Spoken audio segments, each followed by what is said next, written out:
చేసుకోవాలి? ఇది ప్రశ్న. మరియమ్మ గర్భాన పుట్టాడు అని జ్ఞాపకం చేసుకోవాలా? బాప్తిసం యోర్దానులో పొందాడని జ్ఞాపకం చేసుకోవాలా? దయ్యాలను వెళ్ళగొట్టాడని జ్ఞాపకం చేసుకోవాలా? రోగులను బాగు చేసి చచ్చిపోయిన వాళ్ళని బ్రతికించాడని గుర్తు తెచ్చుకోవాలా? దేని గురించి? ఇవన్నీ ప్రశ్నలు. ఆయన ఏమని జ్ఞాపకం చేసుకోవాలి? ఈ ప్రశ్నకు మీకు జవాబు దొరకాలి. అనేకుడు కొరకు చిందింపబడుచున్న నిబంధన రక్తము. నా తండ్రి రాజ్యంలో మీతో కూడా నేను ఈ ద్రాక్షారసము ఈ క్రొత్తదిగా త్రాగు దినము వరకు ఇంకను దానిని త్రాగనని మీతో చెప్పుచున్నాను. నిబంధన రక్తము అంటే నోట్లో బైబిల్లో క్రింద రాయబడింది. నిబంధన రక్తం అంటే క్రొత్త నిబంధన. ఇది క్రొత్త నిబంధన. పాత నిబంధన, పాత నిబంధన, క్రొత్త నిబంధనకి ఇంకొక మాట ఒడంబడిక, ఒప్పందం. పాత ఒప్పందం, క్రొత్త ఒప్పందం. పాత నిబంధన గ్రంథం అనగానే మన వాళ్ళు ఆది కాండం నుంచి మలాకీ దాకా అనేస్తారు. పాత నిబంధన కాదు అది. పాత నిబంధన కాలం. పాత ఒడంబడిక ఏమిటంటే గొర్రె పిల్ల రక్తంతో మనకి పాప క్షమాపణ కలుగుతుందనే నమ్మకం. క్రొత్త నిబంధన అంటే క్రొత్త ఒడంబడిక ఏంటంటే గొర్రె పిల్ల రక్తం కాదు, యేసయ్య చిందించిన రక్తం. ఆమేన్. పాత రక్తం, క్రొత్త రక్తం. పాత రక్తం అంటే ఏమిటి? గొర్రె పిల్ల రక్తం. క్రొత్త రక్తం అంటే ఏది? యేసయ్య రక్తం. రక్తం అంటే ఏమిటి? ప్రాణం. రక్తం అంటే ఏమిటి? పాత ప్రాణం నుంచి మన ప్రాణాన్ని కాపాడుకోవటం. క్రొత్త రక్తం అంటే యేసయ్య రక్తం. యేసయ్య ప్రాణం, జీవం. యేసయ్య ప్రాణం ద్వారా మన ప్రాణాన్ని. కాబట్టి నన్ను జ్ఞాపకం చేసుకున్నటకు దీనిని చేయండి. అంటే నేను మీ కొరకు మిమ్మల్ని బ్రతికేయటం కోసం నా ప్రాణాన్ని మీ ప్రాణాలకి అడ్డు వేసా. నా ప్రాణాన్ని యేసు రక్తం ప్రతి పాపం నుంచి మనల్ని. పాపం అంటే ఏమిటి? పాపం అంటే మరణం. పాపం అంటే ఏమిటి చెప్పండి? మరణం. పాపానికి వచ్చే శాలరీ ఏంటి? జీతం. మరణం. పాపం వలన వచ్చే జీతం మరణం. కనుక పాపం అనేది మరణం. ఆదాములో పాపం ప్రవేశించను అనగా మరణం ప్రవేశించింది. 1,000,000 సంవత్సరాలు బ్రతకాల్సిన ఆదాము 930 సంవత్సరాలకు అయిపోయాడు. లెక్క అయితే కనీసం 1,000,000 సంవత్సరాల పైన బ్రతకాల్సింది. అది చావే లేదు ఆదాంకి. అలాంటి శరీరానికి పండు తినేసరికి మరణం 930 ఏళ్ళు. అంటే మన ఆయుష్కాలంతో పోలిస్తే మనం 60-70 ఏళ్ళ వాళ్ళం. 70-80 సంవత్సరాలు అధిక బలం. మన ఆయుష్కాలంతో పోలిస్తే ఆదాము ఎక్కువ ఆయుష్కాలం బ్రతికాడు అనుకుంటాం. దేవుని ఆయుష్కాలంతో పోలిస్తే ఆదాము చిటికలో చచ్చిపోయినట్టు. దేవుని ఆయుష్కాలం ఎంత? 1,000,000 సంవత్సరాలు బ్రతకాలి మనిషి. కానీ 930 ఏళ్ళు బ్రతికాడంటే చిటికలోనే. ఒక పాంగ్ అరిస్తే మనిషి 4 గంటలు 5 గంటల లోపు చచ్చిపోతారు. ఆ 4-5 గంటలు మన దృష్టికి 4 గంటలు బ్రతికాడుగా అనిపించింది. అట్లాగే దేవుని దృష్టికి 930 ఏళ్ళు బ్రతికాడుగా అంటే 4 గంటలే. దేవుడి దృష్టి 4 గంటలో 4 నిమిషాలు తెలీదు. ఈ స్పేస్ లో, అంతరిక్ష స్పేస్ లో దాటి ఇంకా అవతలకు వెళ్తే, ఈ మధ్య ఈ వారంలో దేవుడి దయ వల్ల ఎవరు అమ్మగారు సునీతతో పాటు ఇంకా 4 ఉన్నారు, కానీ వాళ్ళ పేరు చెప్పట్లేదు వీళ్ళు. అలా సునీత గురించే తెలుస్తుంది కానీ పాపం మిగిలిన వాళ్ళు కూడా 4 ఇరుక్కుపోయారు. వాళ్ళ పేర్లు చెప్పట్లేదు. కాకపోతే ఈమె కొద్దిగా మనకి ఇండియన్ అని మన పేరు బాగా చెప్పుకున్నాం, కానీ మరి వాళ్ళు కూడా ఆమెతో ఉన్నవాళ్ళు వాళ్ళ పేర్లు కూడా చెప్పాలి. ఇంత పక్షపాతం కూడా పనికిరాదు మనకి. ఆమె వెళ్ళిన ఆ కొద్ది దూరానికే మొత్తం అయితే ఎంత 400 కిలోమీటర్లు అంట. అది కూడా అది ఎక్కువ కూడా ఏం కాదు. 400 కిలోమీటర్. ఇక్కడ నుంచి హైదరాబాద్ 300, ఇంకొక 100 ఎక్స్ట్రా వేసుకోండి. అది ఏలూరు దగ్గర నుంచి హైదరాబాద్ అంత దూరం పైకి వెళ్ళింది అంతే. ఆమె వెళ్ళిన ఆ కొద్ది దూరానికే మొత్తం అయితే ఎంత 400 కిలోమీటర్లు అంట. అది కూడా అది ఎక్కువ కూడా ఏం కాదు. 400 కిలోమీటర్. ఇక్కడ నుంచి హైదరాబాద్ 300, ఇంకొక 100 ఎక్స్ట్రా వేసుకోండి. అది ఏలూరు దగ్గర నుంచి హైదరాబాద్ అంత దూరం పైకి వెళ్ళింది అంతే. అయితే సర్లే ఆ దూరాలతో నాకెందుకు. కొన్ని లక్షల కిలోమీటర్ల పైకి పోతే అక్కడ గంట సేపు ఉంటే భూమి మీద కనీసం 100 ఏళ్ళు అవుతుంది. ఇంకా అవతలకపోతే గంట సేపు ఉంటే భూమి మీద కనీసం 1,00,000 సంవత్సరాలు అవుతుంది. ఇప్పుడు దేవుడున్న ఆ ఆకాశ మహాకాశాల అవతల సింహాసనాసీనుడై అక్కడ ఒక్క నిమిషం ఆయన ఇట్లా చూసుకుంటే భూమి మీద 1000 ఏళ్ళు అవుతుంది. అక్కడ టయానికి రేపు మనం పరలోకం వెళ్ళిన తర్వాత అక్కడ ఒక దినము అంటే భూమి మీద ఎన్ని లక్షల సంవత్సరాలు అయితే చెప్పలేము. ఇది విశ్వము ద థియరీ ఆఫ్ రిలేటివిటీ అనేటువంటి E=mc² ఆల్బర్ట్ ఐన్స్టీన్ సిద్ధాంతం ద్వారా కనుక్కున్నటువంటి వాస్తవం, సైన్స్. కాబట్టి ఆదాము పండు తిన్నట్టునే చచ్చిపోయాడా? నువ్వు తిని తినమన నిశ్చయంగా సత్యతం అన్నాడు. తిను తినమన వెంటనే చచ్చిపోయాడా అని నాస్తికులు ప్రశ్నలు వేస్తున్నారు. మీ బైబిల్ అబద్ధం చెప్పారంటే చచ్చినోడా? బైబిల్ అబద్ధం ఎప్పుడు చెప్పదు. తిను దినమున నిశ్చయముగా. అది ఎవరు దినం అంటే నీ దినం కాదు, ఈ భూలోకపు దినం కాదు. నా దినములు వేరు, నా దినములు లెక్క మాట్లాడుతున్నాడు దేవుడు. ఆయన దినములు వేరు. అందుకే ఒక దినం దేవుని దృష్టికి 1000 దినాలు 1000 సంవత్సరాలు కూడా అవుతాయి. అంటే స్పేస్ ని బట్టి, దూరాన్ని బట్టి. ఒక దూరం పోతే భూమి మీద టైం గ్యాప్ వస్తుంది. ఈ అమెరికాకి ఇక్కడికి ఎంత టైం ఉంది, ఎంత గ్యాప్ వచ్చింది చెప్పరాదు? 12 గంటల గ్యాప్ వచ్చింది. అమెరికాలో ఇప్పుడు మధ్యాహ్నం మనకి 12 ఎట్లయిందో వాళ్ళకి రాత్రి 12. ఇక్కడే నీకు మెంటలు వచ్చిపోయింది కాలం గురించి. ఇంకా పైకి పోతే ఈ గ్రహం నుంచి వేరే గ్రహంలో కానీ షిఫ్ట్ అయితే 14 భువన లోకాలు కనబడిన ఈ వెగా అనే ఈ గ్రహం, వెగా గ్రహం నుంచి అవతల ఇంకొక వెగాకి వెళ్తే గాని లక్షల సంవత్సరాలు డిఫరెంట్ వస్తుంది. వెగా నుంచి ఇంకా అవతల మిల్కీ వేకి పోతే, మిల్కీ వే నుంచి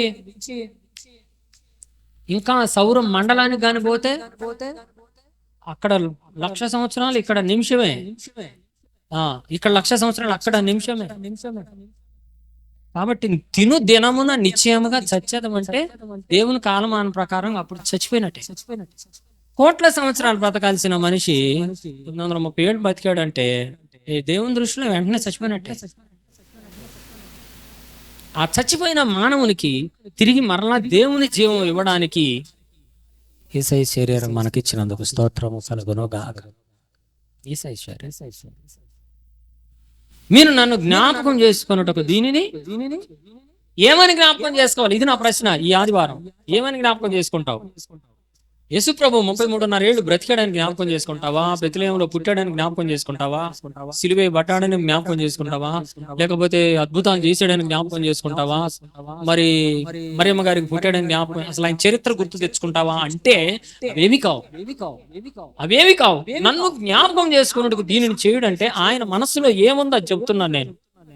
ఆయన మనసులో ఏముందంటే, మీ కొరకు నేను ఈ రీతిగా నలగగొట్టబడి హింసించబడి నా రక్తము ధారపోసిన వీళ్ళేం ఎరుగరు, వీళ్ళని క్షమించని నేను ఇలా బలి అయ్యాను కదా, పాపులైన మీకోసము నేను ఇలా నలగొట్టబడితే మీ పాప శరీరాన్ని పరలోక రాజ్యంలో ప్రవేశింప చేసుకోవటానికి నా కోసము మీరు ఎంత నలగొట్టబడతారో ఈ శరీరాన్ని భుజిస్తూ మీరు తీర్మానం చేసుకోండి అని చెప్పాడు. హల్లెలూయా. అందుకని ప్రతి ఆదివారం ప్రభు భోజన సంస్కారం తీసుకునేటప్పుడు, ప్రభువా నా కొరకు ఇలా నలగొట్టబడ్డావు, నా కొరకు ఇలా విరగొట్టబడ్డావు, నిన్ను చిత్రహింసలు చేశారు, నేను కూడా నీ కోసం ఇంత నలగొట్టబడటానికి ఇష్టమే ప్రభువా, నీ కోసం నా రక్తం కార్చడానికి నేను సిద్ధపడుతున్నాను ప్రభు అని ప్రతి ఆదివారం ప్రభు వల్ల తినాలి. ఇట్లా ఎవరు అనుకోవట్లా. నాకు తెలిసి చర్చికి వెళ్తున్నారు, కళ్ళు మూసుకుంటున్నారు, ప్రభు వల్ల మన కొరకు ఆయన నలగొట్టబడ్డాడు, తినండి తినండి అంటే ఇది తింటే నాకు ఆశీర్వాదం, పరలోకం పోతామని తింటున్నారు. అది మంచిదే, కానీ త్యాగం ఏమిటి? నీ త్యాగం ఏమిటి? ఇప్పుడు దైవజనం ద్వారా దేవుడు చెప్పారు, తన పిల్లలు హతసాక్షులు అయ్యేదాకా త్యాగం చేశారు. నిన్న మొన్న ఈ మధ్య కాలంలో ఫిలిప్పు, తిమోతి, మరి వాళ్ళ తండ్రి గారు వాళ్ళ ముగ్గురిని వ్యాన్ లో పెట్టి కాల్చేశారు. వాళ్ళ భార్యను అడిగారు ఒరిస్సాలో, ఏమ్మా మీ భర్త గారిని మీ కుమారులని వ్యాన్ లో పెట్టి కాల్ చేసిన వాళ్ళు దొరికారు, వాళ్ళని ఏం చేయమంటావని భార్యను అడిగారు. తర్వాత మతోన్మాదులు చాలా మంది వెళ్ళి ఆమెను కూడా బెదిరిస్తే, మా ఆయన ప్రాణం, మా బిడ్డల ప్రాణం ఏ గడ్డ మీద అయితే కాల్చబడిందో నా శరీరం ఆ గడ్డ మీద కాల్చబడేంత వరకు నేను ఇక్కడనే ఉంటా కదా. ఇప్పుడు దగ్గరగా 20 ఏళ్ళు కావస్తుంది. మరి వాళ్ళని శిక్షిద్దామా, ఉరితీసే శిక్ష వాళ్ళకి పడిద్దామా? మీరేమంటారంటే, నా ప్రభు శిలువలో చనిపోతూ వీరేం చేయించున్నారు, వీరు ఎరుగరు, వీళ్ళని క్షమించు అన్నాడు. నేను ఆయన బిడ్డను కాబట్టి వాళ్ళని వదిలేసేయండి అంటే, వాళ్ళ కుటుంబాల్లో నుంచి ఆమెకి సానుభూతి పరులు చాలా మంది తయారయ్యారు. యేసయ్యకి స్తోత్రాలు కలుగును. అంటే కక్ష, పగ, ఈర్ష్య, ద్వేషం, అసూయ, కామ, క్రోధ, లోభ, మత మత్సరాలన్నీ జయించిన తల్లిగారు ఆమె గారు. దేవుని స్తోత్రం. ఈ రోజున మన క్రిస్టియన్స్ లో అత్తమామ ఏదైనా ఒక మాట అంటే జన్మ జన్మాలు గుర్తుపెట్టుకుంటాం, పగ సాధిస్తాం. అన్నదమ్ములు ఒక మాట అనుకుంటే పగ సాధిస్తాం. భార్యాభర్తలు ఎప్పుడైనా అనుకుంటే పగ సాధిస్తా. చచ్చిందా గుర్తుపెట్టుకో. నువ్వు అప్పుడెప్పుడు పెళ్ళైన కొత్తలో ఈ మాట అనలేదా అని చచ్చిపోయి ముసలమ్మ కూడా అంటది భర్త అంటే. అన్నారు పోనీ, తిడితే తిట్టారు పోనీ. అసలు అది ఎవరికి రావట్లే క్రైస్తవులకి. నీ భార్య నేను పలుమార్లు తిట్టిందండి అనుకో, పోనీ దేవుడే చూసుకుంటాడు అంటే కాపురం మంచిగా నడుస్తుంది. నీ భర్త బొచ్చుడు తిట్టాడు, ఎవరో తిట్టలేదు, భర్త తిట్టాడు, పోనీ కాపురం చేయాలి కాబట్టి. అవమానమును నిర్లక్ష్య పెట్టి, దేన్ని నిర్లక్ష్య పెట్టాలి? మీరు చదవండి ఇప్పుడు ఆ వచనాలు. ఇప్పుడు నేను చెప్పినవన్నీ ఎక్కడ ఉంటాయో. హెబ్రీయులకు రాసిన పత్రిక 12వ అధ్యాయంలో, ఇంత గొప్ప సాక్షి సమూహము మేఘం వలె మనల్ని ఆవరించి ఉండగా ప్రతి భారమును సులువుగా చిక్కులు పెట్టు పాపమును విడిచిపెట్టి విశ్వాసమునకు కర్త దానిని కొనసాగించువాడునైనా యేసు వైపు చూచుచు మన ఎదుట ఉంచబడిన పందెములో ఓపికతో మనం యేసు వైపు చూద్దాం. ఆమేన్. ఎవరి వైపు చూద్దాం అంటే, యేసు వైపు అంటే ఏ ఉద్దేశంతో చూస్తావు? యేసు వైపు చూసావు అనగానే గులాబీ పూలు దండ తీసుకొచ్చి యేసు ప్రభు కేసు దండం పెడదామనే. అదే యేసు వైపు చూచుచు అంటే యేసు ముఖం వైపు చూచుచు కాదు, ఆయన కొనుటకు. దీనిని మనం ఏం చేద్దామంటే ఈ ఉపవాసాల్లో నలగొట్టుకుందాం. మనల్ని మనం నలగొట్టుకుందాం. విశ్వాసమునకు కర్త అయిన యేసు వైపు చూచుచు. ఒక పాట పాడదాం. విశ్వాసమునకు కర్తయు దానిని కొనసాగించెడి యేసుని చూచుచు ఓపికతో మనము సాగిపోవుదము. ఓపికతో మనము సాగిపోవుదము. ఆత్మనియమము ద్వారా సాగిపోవుదము. సిద్ధపరచిన వాగ్దానమును సిద్ధపరచిన పురమును చేరా వాగ్దానములను వినడసి అబ్రహాము వలె సాగిపోవుదము. ఆత్మనియమము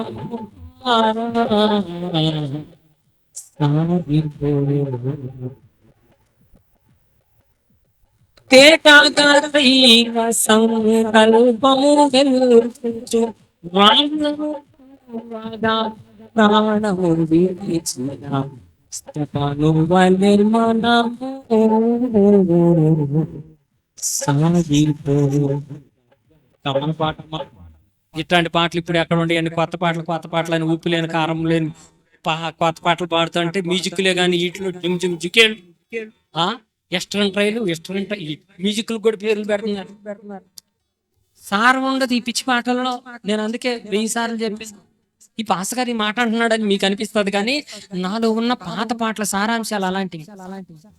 ఉజ్జీవ కీర్తనలు, ఆంధ్రకేశ కీర్తనలు, ఆంధ్రకేశ కీర్తనలు. ఈ ఇప్పుడున్న సింగర్లో కొత్త పాటలు రాసే గుంపు అందరూ కలిపి ఆంధ్రకేశ కీర్తన ఒక్కటి రాయమనండి, నేను సేవ వదిలిపెడతా. అర్థమైంది ఈ ఛాలెంజ్ మీకు? క్రైస్తవ కీర్తనల్లో ఒక కీర్తన ఇప్పుడున్న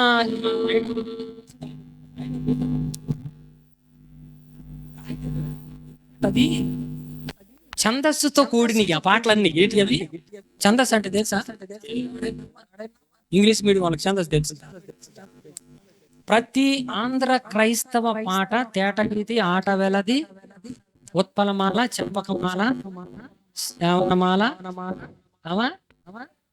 మత్తేమో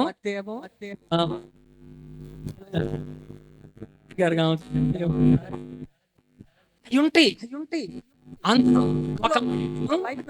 ఒక పొల్లు ఉత్పలమాల ఎగిరిపోద్ది దెబ్బకి, మొత్తం పాట మొత్తం క్యాన్సిల్ అయిపోద్ది. పొల్లు తేడా వచ్చిన, భావం తేడా, దేవుడు రాచ్చాడు. అప్పుడు తెలుగు పోయిట్లు అట్లాంటి వాళ్ళు. ఇప్పుడు అన్ని పిచ్చికెత్తాలి. వల్ల యుగం అయిపోయింది, స్వర్ణ యుగం అయిపోయింది. ఇప్పుడు దేవుని మాట యజ్ఞ యుగం. అమానకే వినారు మాట, దేవుని మాట వినారు, దైవజనుడి మాట అసలే వినరు. తల్లిదండ్రులకు అవిధేయులు. తిమోతికి రాసిన పత్రిక 3:15 అంచె దినములు అపాయకరమైన కాలాలు. ఏమిటాయి అపాయకరమైన కాలాలంటే? అబ్బా ఏమిటి అపాయకరమైన కాలం అంటే? తల్లిదండ్రులకు అవిధేయులు, స్వార్థపరులు, వెంకబలాడు, ఇవన్నీ ఎన్నో ఉన్నాయి. అన్ని చదువుకోండి. మొన్న నిజంగా అండి సునీత విలియం గారు, ఆమెతో పాటు ఇంకొక ముగ్గురు, మొత్తం 4గురుగా భూమి మీదకి దిగి వస్తే కొన్ని లక్షల కోట్ల రూపాయలు, వేల కోట్ల రూపాయలు అయినాయి. పాపం ఆమె వెళ్ళి వారంలో తిరిగి రావాలనుకున్న ఆ 4గురు బృందం అదేదో చెడిపోయి భూమి మీదకి మళ్ళీ వచ్చిద్దో రాదోనని ఒట్టిదాన్ని పంపించారు. అది బాగానే వచ్చింది. అట్లా వచ్చిన ఆ వారంలో వచ్చేవాళ్ళు, కానీ మధ్యలో అది ఆగిపోయిద్దేమోనని కొత్తది పంపుతాం, మీరు అక్కడ ఉండమని కొత్తది పంపించారు. అది కూడా మొన్న ఒక ఆయన యేసు ప్రభు భక్తుడు,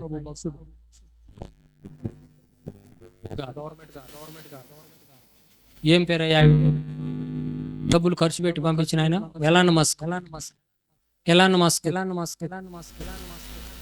లక్షల కోట్ల క్రిప్టో కరెన్సీ అధినేత ఆయన. లక్షల కోట్ల క్రిప్టో కరెన్సీ అధినేత, యేసు ప్రభు భక్తుడు. ఆయన ఖర్చు వచ్చారు. మనుషులకి భయంకరమైన వార్తలు చెప్పారంట. వాళ్ళు వచ్చి హడలెత్తిపోతుంది దేశం, ప్రపంచం. ఏంటయ్యా లక్షల కోట్లు పెట్టి వాళ్ళు చెప్పిన గొప్ప మాట ఏంటో తెలుసాయా? చెప్పండి, ఎవరు చదువుతారు? 2 విషయం. భూమి అతి తొందరలో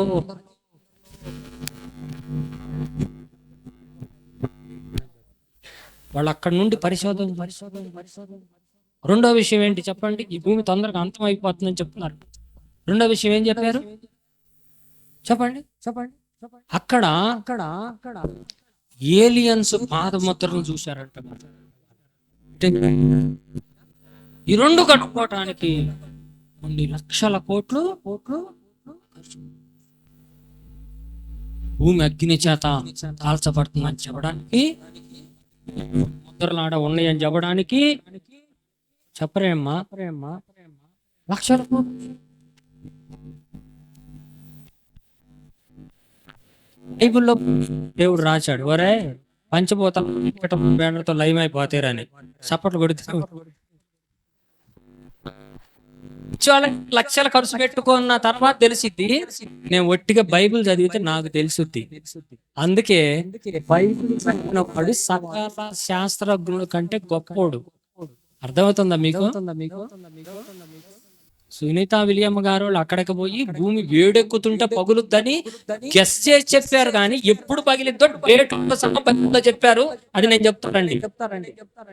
నా కాడికి ఎవరు రారు, నేను ఎవరి చేత కోట్లు ఖర్చు పెట్టనేనుగా. అరే ఇంకా ఎన్ని సంవత్సరాలకు పగిలిద్దో బైబిల్లో ఉంది బాబు. బైబిల్లో ఈ భూమి పగిలిపోయేటప్పుడు ఏ ఏ రాజ్యాలు అంతరించిపోతాయో, ఏ ఏ రాజ్యాలు పతనమైపోతాయో, అమెరికా ఎట్టా అడుక్కు తింటదో దేశాలన్నిటి దగ్గర. అమెరికా అన్ని దేశాల మీద, అన్ని దేశాల దగ్గర జోలు అడుక్కుంటది, మాకేమన్నా బో పెట్టమని. అది కూడా ఉంది బైబిల్లో. ఇది బైబిల్ చెప్తాను. అది మతం రా, క్రిస్టియన్ మతం. అది చర్చి పెట్టండి. ఎందుకు మేము లక్షల కోట్లు మీ శాతం ఖర్చు పెట్టనీయం బాబు. ఆ ఏలియన్లు అనేవి ఎప్పుడు పుట్టినాయి, ఎక్కడ పుట్టినాయి, ఎక్కడ ఉన్నాయి, ఎప్పుడు వస్తాయి, ఇంకా ఎన్ని ఉన్నాయి, వాటి జాబితా మొత్తం బైబిల్లో లిస్ట్ ఉంది నాయన.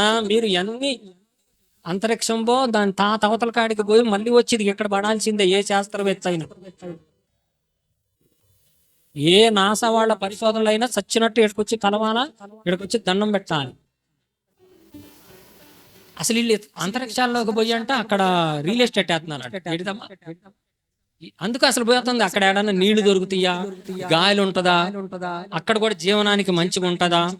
కాబట్టి తొందరలో ఈ భూమి కాలిపోద్ది.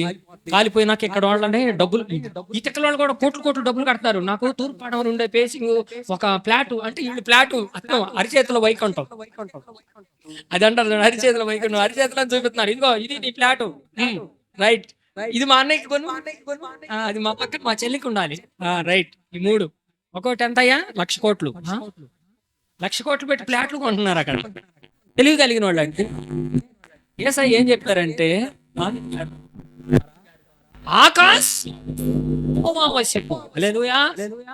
ఆకాశము భూమిని ఆయన నరులకు ఇచ్చాను.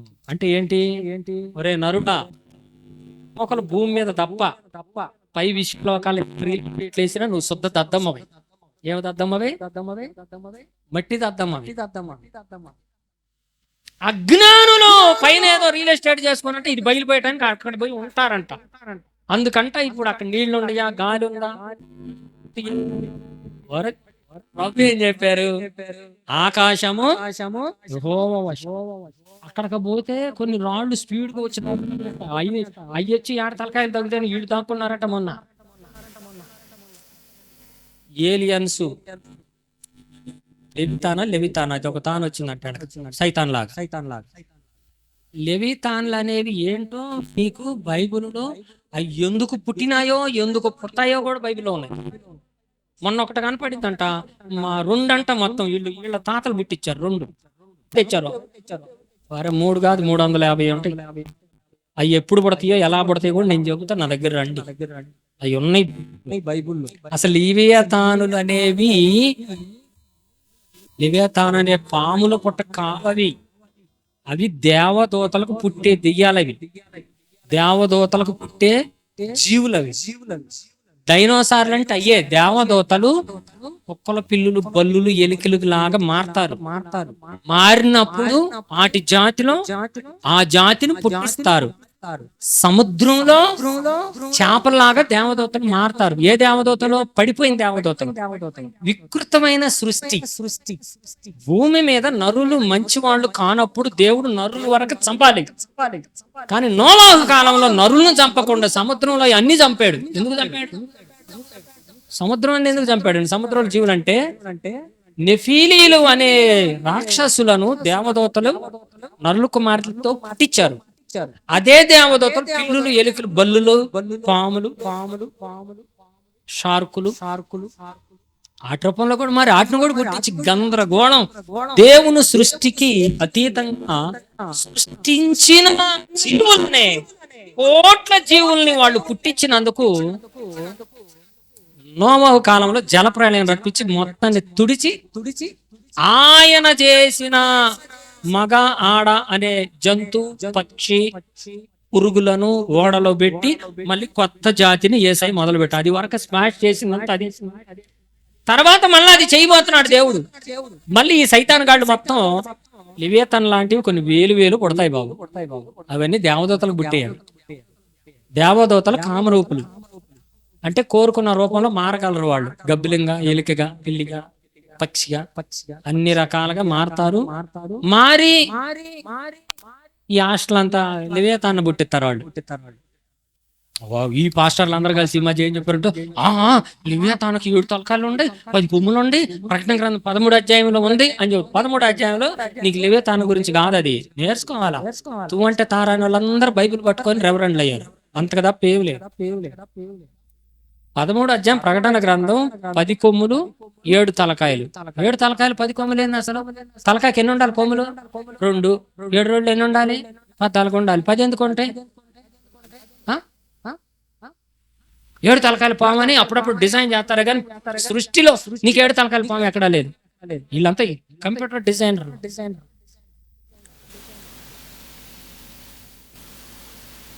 10 కొమ్ములు అంటే 10 రాజ్యాలు. 7 తలకాయలు అంటే 7 రాజులు. అంచి కాలంలో ఉంటే గవర్నమెంట్ గురించి అది రాశారు. వచ్చేసింది 13 అధ్యాయంలో లివియతాన్. 13 అధ్యాయంలో లివియతాన్ ఉందా? 13 అధ్యాయం లివియతాన్ గురించి ఉందా? ఆయన ఒక రాజు, అతడు ప్రజలను ఏలును అని ఉంది. అంటే లివియతాన్ వచ్చి గవర్నమెంట్ లో సింహాసనం మీద కూర్చొని రాజ్యాన్ని ఏలుద్దాం. మరి బైబిల్ ఎందుకు వక్రీకరిస్తున్నారు? నాకు ఆ వ్యక్తులు అంటే గురువు మంచిగా, నేను వాళ్ళని అభినందిస్తాను. కష్టపడి సేవ చేస్తున్నారు, కానీ ఎట్లాంటి జిమ్మిక్కి సేవ చేయొద్దు అని చెప్తున్నాను.